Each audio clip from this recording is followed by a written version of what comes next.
Here's another clinical issue.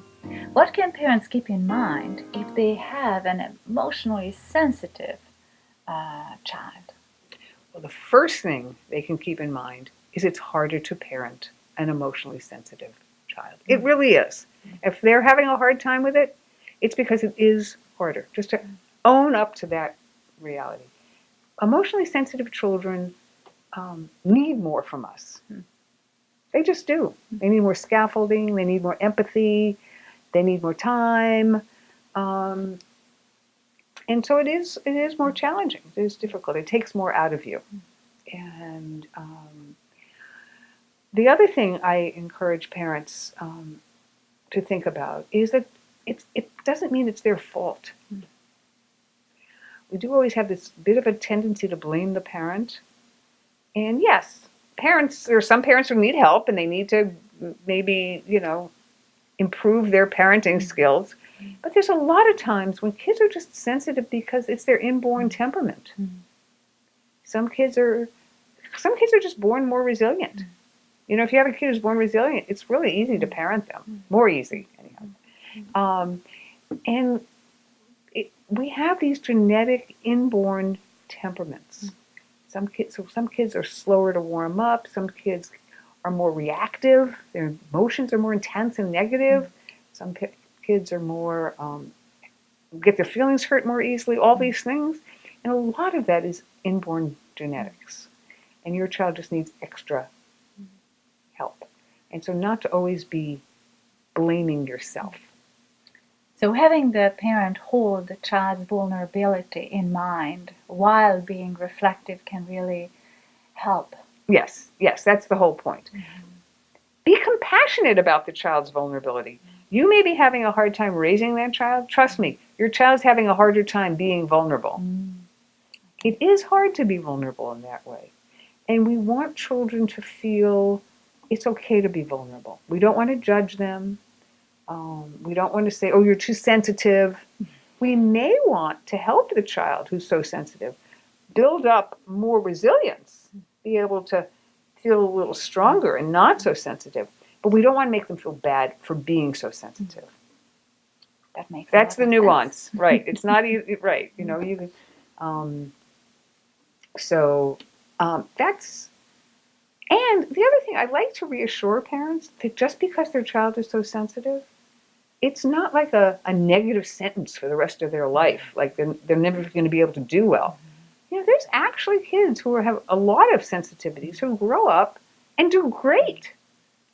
And sometimes you might even say they learned so much from their parents and had so much parent involvement and support and all this stuff that they actually developed strengths that sometimes other kids don't have.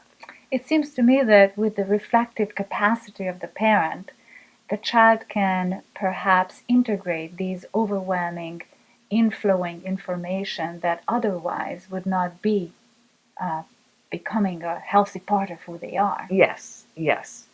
And so they develop a lot of coping skills.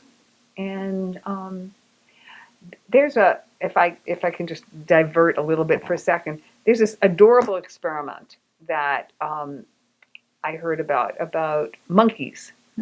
And so there are monkeys who are very sensitive. Like some monkeys are very shy or skittish, or they don't like to go out into the environment. They don't like to explore. They're very clingy. And if they have a really nurturing, I don't want to say reflective for a monkey. I mean, maybe they're reflective, but a nurturing mother who's very tuned in emotionally, responsive to the child, turns out that monkey often becomes a leader in the troop. Oh, wow. It's as if, again, it's like what I'm trying to say with parents with kids. Your child gets an enormous amount. Even if they start out with these vulnerabilities, they get so much from you in the process of you helping them with it that it actually can lead them to have some strengths that sometimes other people don't have. So that's encouraging. Yes, not to despair. It doesn't happen all the time. I mean, the best, even if they aren't stronger than the next person, they'll be stronger than they would have been if you hadn't been reflective and in there with them. Yeah.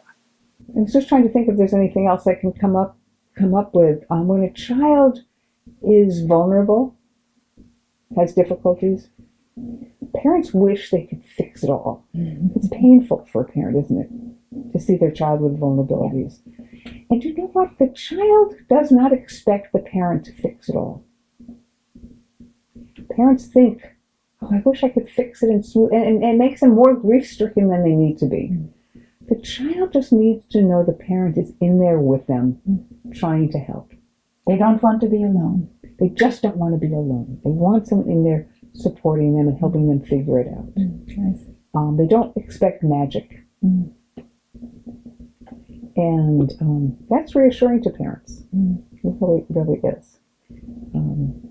So, yeah, that's what I have to say about vulnerability in kids. But parents often want to know what they can do to prevent problems.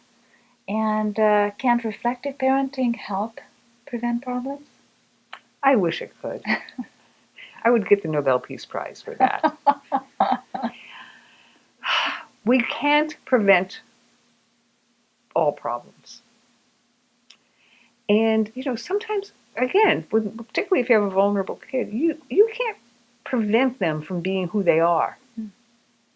Some kids are born with certain talents. They have better facility with language or music or sports, and they're also born with some vulnerabilities. They're not as comfortable in big groups of people, or they have a little harder time organizing themselves, or whatever. We can't prevent the problems. All we can do is help a child maximize their ability to deal with those problems. We can't expect people to be beyond who they are, but we can optimize it. We really want your child to turn out to be the best person given who they are. And so that's what I tell parents. Don't try to avoid problems. Just do your best at helping your child with the problems that they're facing. So that's all I have to say on that one.